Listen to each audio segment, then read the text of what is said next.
आप देख रहे हैं अनहोनी।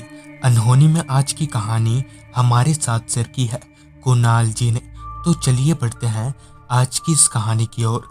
आज की इस वीडियो में आगे बढ़ने से पहले अगर आपने अभी तक अनहोनी चैनल को सब्सक्राइब नहीं किया है तो कर लें, और ऐसी ही और वीडियोस के लिए देखें डार्क फाइल्स। 12 जनवरी साल 2012 ये वो दिन था जिसे याद करने पर आज भी मेरी रूहें कांप जाती है। दरअसल बात कुछ यूं है कि उस वक्त मेरी उम्र महज 14 साल की होगी जब मैं मम्मी पापा के साथ नानी के घर से लौट रहा था। इस वजह से मैं उदास होकर अपनी कार के पीछे वाली सीट पर चुपचाप बैठा हुआ था। मेरे उदास होने की वजह ये थी कि पापा को ऑफिस में कुछ जरूरी काम आ गया था, जिस वजह से हम लोग इस बार इतनी जल्दी नानी के घर से वापस लौट रहे थे। काफी रात हो जाने की वजह से रास्ता पूरी तरह से सुनसान हो रखा था। रास्ते पर दूर दूर तक ना तो कोई इंसान दिख रहा था और ना ही कोई परिंदा। ठंड इतनी बढ़ चुकी थी कि रास्ते पर कोहरे के अलावा और कुछ भी नहीं दिख रहा था, जिस वजह से पापा काफी संभल संभल कर ड्राइव कर रहे थे।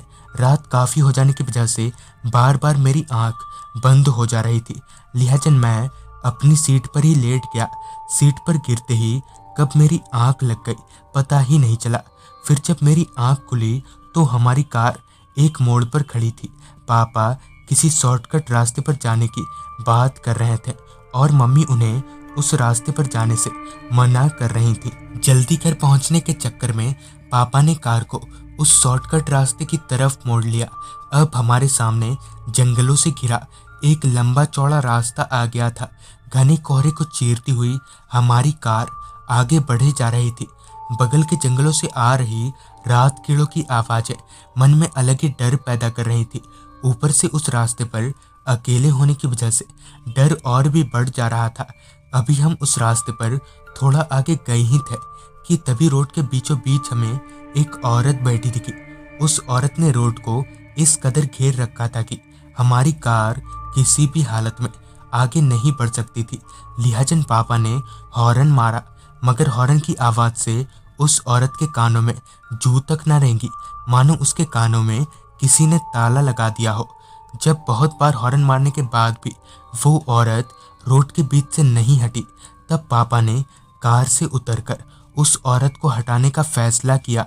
मगर पता नहीं क्यों बार बार मम्मी पापा को नीचे उतरने से मना कर रही थी और पापा मम्मी को ये दिलासा दिला रहे थे कि कुछ नहीं होगा। फिर मम्मी के लाख समझाने के बावजूद भी जब पापा नहीं माने तो कार से उतरकर उस औरत की तरफ आगे बढ़ने लगे।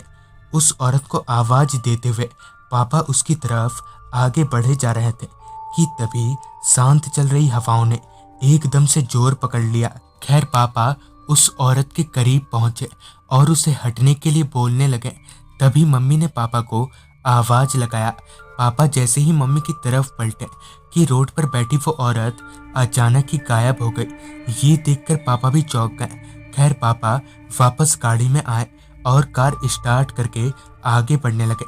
कार चलाते हुए एक दफा पापा ने मम्मी की तरफ पलटा तो पाया कि उनकी शक्ल अब बहुत ही भयानक हो गई थी।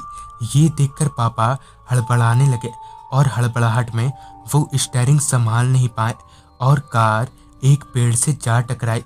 सर पर चोट लगने की वजह से मैं बेहोश हो गया। फिर जब मेरी आंख खुली तो पापा मेरे मुंह पर पानी के छींटे मार रहे थे, मगर मम्मी अब भी बेहोश पड़ी थी। फिर मम्मी को हॉस्पिटल ले जाया गया, तब जाकर उन्हें होश आया। मगर वो औरत कौन थी और उस रात मम्मी को क्या हो गया था, इसका मुझे आज तक पता नहीं लग पाया। तो दोस्तों, ये थी कुणाल जी की भेजी गई कहानी। अगर आपके पास भी ऐसी कोई कहानियां हैं तो हमारे साथ जरूर शेयर करें। तो मैं आर्यन जल्द ही मिलूंगा आपसे ऐसी ही एक कहानी के साथ।